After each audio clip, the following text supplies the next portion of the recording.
Hello medical aspirants, कैसे हैं आप सब। आई होप कि आप बहुत अच्छे से तैयारी कर रहे होंगे क्योंकि लास्ट राउंड नीट की प्रिपरेशन का चल रहा है। 17 जुलाई आपका डेडलाइन आ चुका है, तो आपकी तैयारियां काफ़ी ज़ोरों शोरों पे चल रही होंगी और कुछ डर, थोड़ा सा मोरल डाउन भी कई लोगों का हो रहा होगा। मेरे पास कई सारे ऐसे क्वेश्चंस की क्वेरीज़ कोरा में और दूसरे प्लेटफॉर्म पे आती रहती हैं, जिसमें बच्चे as a counsellor, as a teacher मुझसे पूछते हैं कि सर हमने बेस्ट कोचिंग सेंटर ज्वाइन किया, हमने बेस्ट मॉड्यूल्स पढ़े, यूट्यूब वीडियोस देखी एंड बहुत सारी चीज़ें हमने हेल्प ली, लेकिन जब हम मॉक टेस्ट अभी दे रहे हैं फुल सिलेबस का तो हमारा स्कोर 400 से 500 से ज़्यादा नहीं जंप हो रहा है। तो क्या इसको हम जंप करें आपके लिए? मैं कोशिश करूं कि आप किस तरीके से अभी भी इस एक महीने के अंदर में मेरे जो अभी डू और डोंट्स मैं बताने वाला हूं, अगर आप उसको स्ट्रिक्टली फॉलो करते हैं तो आप आराम से 620 से 650 एटलीस्ट आ सकते हैं, क्योंकि अभी आप 400 से 500 में स्ट्रगल कर रहे हैं। तो ध्यान से देखना ये वीडियो उन लोगों के लिए बहुत ज़रूरी है जो इस एक महीने में अपने रैंक प्लस मार्क्स को बूस्टअप करना चाहते हैं, और ये उन सब के लिए एकदम ही आप कह सकते हो 100% ज़्यादा ज़रूरी है जो अभी नेक्स्ट ईयर के लिए तैयारी कर रहे हैं नीट की, क्योंकि उनके पास अभी 1 साल का पूरा टाइम है। तो ध्यान से देखना। अब क्या है कि नीट जो कि मोस्ट एस्पायर्ड कोर्स है, हर साल इस नीट के एग्ज़ाम में जो कट ऑफ है वो 10 to 20 मार्क्स जंप कर रहा है, 10 to 20 मार्क्स वो शूट अप कर रहा है। तो इस साल की बात करें तो आपको कम से कम 620 से 640 के बीच में अगर स्कोर है तो आप कह सकते हो कि सेफ़ हो और गवर्नमेंट मेडिकल कॉलेज मिल सकता है। लेकिन मैक्सिमम का तो 400 से 500 स्कोर आ रहा है। इतना कुछ अच्छा पढ़ने और लिखने के बाद भी अगर इतना स्कोर आ रहा है तो ये तो चिंता का विषय तो ज़रूर है। अब ये क्यों आ रहा है, थोड़ा इस पर हम फोकस करते हैं।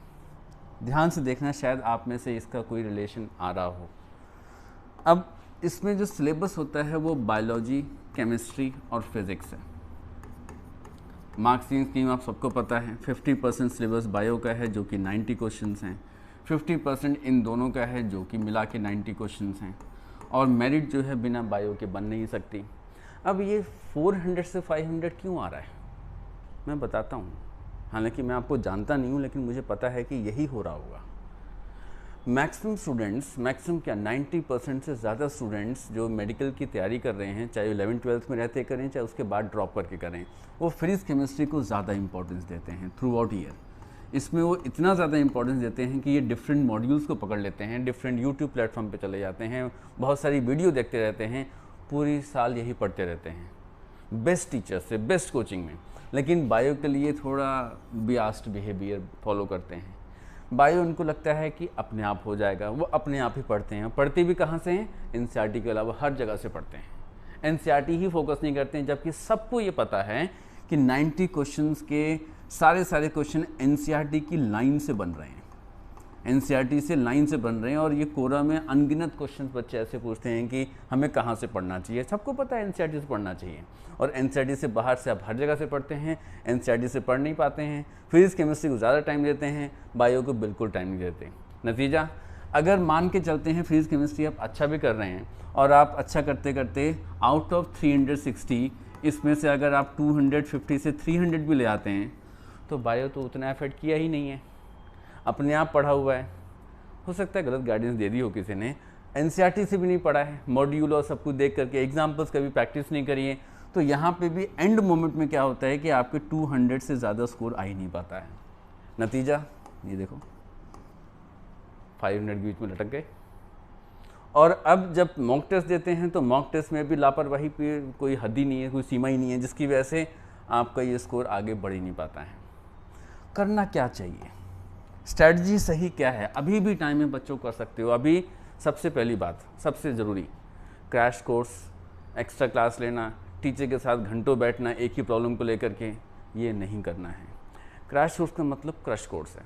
आप अपने आप को क्रश कर लोगे और जो सही उम्मीदें हों 2023 में आगे शिफ्ट हो जाएंगी, तो ये नहीं करना है।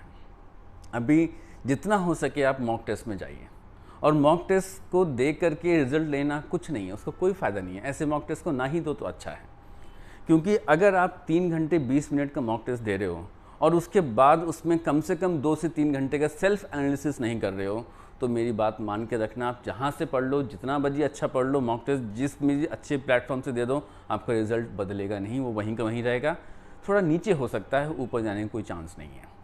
तो मॉक टेस्ट को किस तरीके से लेना है, हम उस पर बात करते हैं। देखो टारगेट क्या है, 600 से 650 के बीच में। सबसे पहले अभी तक जो भी जिसने किया है वो ठीक है, बट अब थोड़ा बदलो अगर चाहते हो कि मार्क्स मेरा इम्प्रूव हो और मेरा चांसेस इस साल में बढ़ जाएं सिलेक्शन के। बायोलॉजी को NCERT से बाहर नहीं जाना है। खैर अभी पढ़ने का बच्चों टाइम नहीं है, जितना आपने पढ़ लिया मोर देन सफिशिएंट है। सिर्फ आप मॉक टेस्ट की प्रैक्टिस पे आ जाओ।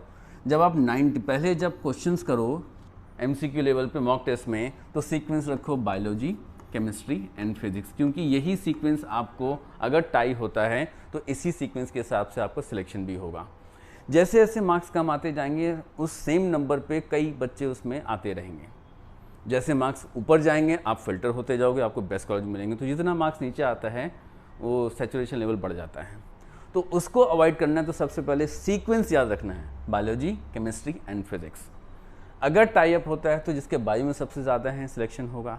अगर बायो में टाइप होता है तो केमिस्ट्री में जिसके ज़्यादा हैं तब सिलेक्शन होगा, means merit list government counselling को बुलाएंगे आपको। और अगर इन दोनों में सबसे ज़्यादा हैं तो जिसने सबसे कम गलत तुक्के मारे हैं उसका प्रेफरेंस मिलेगा, और अगर वो भी सेम है तो एज का प्रेफरेंस मिलेगा। तो बच्चों फिजिक्स तो इम्पॉर्टेंट है, बट देखो सिलेक्शन क्राइटेरिया में ये कहीं इंपॉर्टेंट नहीं है। हाँ 180 मार्क्स इंपॉर्टेंट है।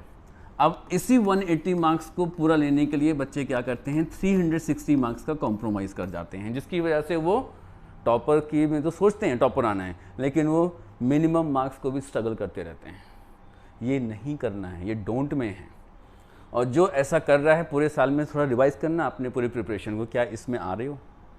तो जो 400 से 500 नंबर ले रहे हैं वो इसी कैटेगरी में इसी तरीके से कर रहे हैं, इसलिए नीचे हैं। करना क्या चाहिए, 90 क्वेश्चंस बायो के जो MCQ आप मॉक टेस्ट में दे रहे हो उसको कोशिश करो कम से कम या मैक्सिमम टू मैक्सिमम 40 मिनट्स में सॉल्व हो जाएं। क्योंकि अगर आपने एक क्वेश्चन को 1 मिनट में बायो में भी लिया तो फिजिक्स केमिस्ट्री में से जितना बच्चे अच्छा पढ़ रहे हो पूरे मार्क्स ले लो, बाहर हो जाओगे, क्योंकि छूटेगा ही नहीं। छूटेगा नहीं मतलब पूरा कर ही नहीं पाओगे आप इसमें। तो बायो को कोशिश करो कम से कम टाइम में अटेम्प्ट करने की, और ये तभी हो सकता है जब आपका थोड़ा प्रैक्टिस स्ट्रांग है, हाथ साफ है, बायो में काफ़ी कुछ मेमोराइज्ड है, एग्जाम्पल्स लर्न हैं, तब ये पॉसिबल है। और कई बार क्या होता है बच्चे जल्दबाजी में 40 मिनट्स से क्या 1 घंटे में कर भी लेते हैं 90 क्वेश्चंस, बट जब उसका एनालिसिस की बारी आती है, जो कि 90% बच्चे करते ही नहीं हैं अपना एनालिसिस मॉक टेस्ट के बाद में, उनके रॉन्ग परसेंटेज बढ़ जाते हैं क्योंकि तुक्के मारे होते हैं। तो आपको एनालिसिस क्या करना है, हर मॉक टेस्ट के बाद में बायो में ये देखना है कि 90 क्वेश्चन में से आपने कितने किए। कई लोग तो सारे कर लेते हैं, सारे किए भी हैं तो कितने गलत हैं, कितने छोड़े हैं। अब जब आप गलत कर रहे हो तो इसमें एनालिसिस करना जरूरी है बच्चों, क्योंकि इस गलत में आपने ऐसे कितने गलत किए हैं जो आपको आते थे लेकिन अपनी जल्दबाजी में OMR शीट में गलत कर दिया। उस OMR शीट को कैसे करना है, किस तरीके से मेंटेन करना है वो मैं बताऊंगा। तब तक आप इस वीडियो को देखते रहो, और कुछ भी डाउट होता है तो कमेंट सेक्शन में कमेंट करना, मैं और ज़्यादा हेल्प कर सकता हूँ, क्योंकि मैं चाहता हूँ मेरे सारे बच्चे 600+ में जाएँ। तो रॉन्ग परसेंटेज में कितने रॉन्ग हैं, क्यों रॉन्ग हैं, तुक्का तो नहीं मारा, किसी से पूछा तो नहीं, जो कि चांसेस कम होते हैं पूछने के, अक्कड़ बक्कड़ नहीं, वो नहीं, तो कितनी वजह से गलत हैं।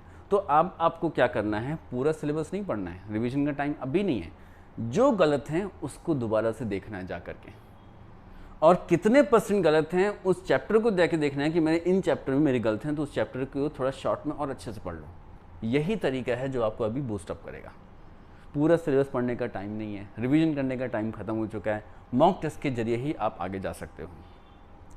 ट्राई ये करना है, अगर आपने अच्छे से पढ़ा है फुल सिलेबस और थोड़ा बहुत मेमोराइजेशन है, तो ये 90 क्वेश्चंस के अगर आपके 320 या 300+ बन रहे हैं तो चांसेस आपके 600 क्रॉस करने के हैं। ध्यान रखना मेरी बात, फिर रिपीट करता हूँ, अगर आप बायो में मॉक टेस्ट में 90 क्वेश्चंस में से जो भी गलत सही करते हुए अगर आप 320 के आसपास चले रहे हो तो फिजिक्स केमिस्ट्री में जो भी आप करोगे वो आपको बूस्ट करेगा। अदरवाइज़ अगर आप फिजिक्स केमिस्ट्री पूरा कर लेते हो, उसमें 320 या 340 ले लेते हो, लेकिन बायो में गलत करके फिर 200 नंबर आ जाते हैं, फिर बाहर हो जाओगे। हर चीज़ को बैलेंस करना चाहिए, बायो के बगैर मेडिकल पॉसिबल ही नहीं है। तो जितना टाइम आप फिजिक्स केमिस्ट्री को देते हो उतना ही टाइम बायो के लिए देना है, क्योंकि ये स्कोरिंग सब्जेक्ट है। इसके बेस्ट स्कोर से ही आपका स्कोर बेस्ट होगा। 400 to 500 तभी आ सकता है जब बायो ही अच्छा नहीं है। क्यों अच्छा नहीं है? क्योंकि अपने आप पढ़ा है। कहाँ से पढ़ा है? एनसीईआरटी से ही नहीं पढ़ा है। NCERT line to line read करना है। आई थिंक आपको समझ में आ रहा होगा। सो ये स्ट्रैटेजी है जो अभी 1 महीने के अंदर में आप मैक्सिमम मॉक टेस्ट के थ्रू अपने आप को सेल्फ इम्प्रूव करके दे सकते हो।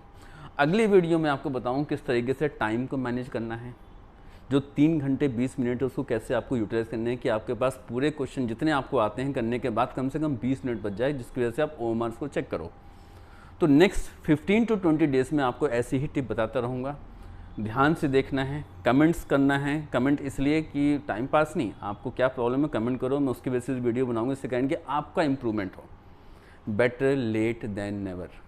ऐसा नहीं है कि 1 महीने में अब कुछ नहीं हो सकता, अभी भी बहुत टाइम है। अगर आप कोशिश करो तो ये रैंक और ज़्यादा बूस्टअप हो सकता है। बस फॉलो करते रहना और देखते रहना। मिलता हूँ जल्दी ही नेक्स्ट वीडियो में।